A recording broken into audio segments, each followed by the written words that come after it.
Hi friends, ഇന്ന് വന്നിട്ടുള്ളത് കണക്ക് പറയുക എന്ന ഒരു കാര്യത്തെക്കുറിച്ചാണ്. അതായത് ക്ലാസ്സുകളിൽ പഠിപ്പിക്കുന്ന കണക്കല്ല, മനുഷ്യർക്കിടയിൽ ഭിന്നിപ്പുണ്ടാകുന്ന കണക്കുകളെക്കുറിച്ചാണ്. അതായത് പെട്ടെന്ന് മനസ്സിലാക്കാനായി രണ്ട് സുഹൃത്തുക്കൾ ഉണ്ടെന്ന് കരുതുക. അതിൽ ഒരാൾ കാശുള്ളവനും മറ്റവൻ പാവപ്പെട്ടവനുമാണെങ്കിൽ തീർച്ചയായും അവർക്കിടയിൽ കണക്ക് പറച്ചിലുകൾ ഉണ്ടാവും. ഇത് പ്രത്യക്ഷപ്പെടുക എന്നത് വല്ല പ്രശ്നങ്ങൾ ഉണ്ടാവുമ്പോഴാണ്. അപ്പോഴാണ് ആ കാശുള്ളവൻ കാശില്ലാത്തവനോട് കണക്കുകളെ കുറിച്ച് പറയുക. അപ്പോൾ ഇത് കേൾക്കുന്ന അയാൾക്ക് വല്ലാതെ ഒരു വേദന ഉണ്ടാക്കുന്ന ഒന്നാണ്.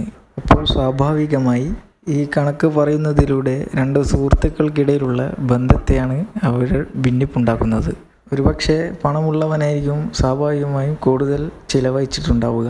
പക്ഷേ അതില്ലാത്തവൻ തീർച്ചയായും അതിന് സമാനമായി മറ്റൊരു രീതിയിൽ അവനെയും സഹായിക്കുന്നുണ്ടാവും. പക്ഷേ അതും ആ കാശുള്ളവൻ്റെ കണ്ണിൽ പെടണം എന്നില്ല.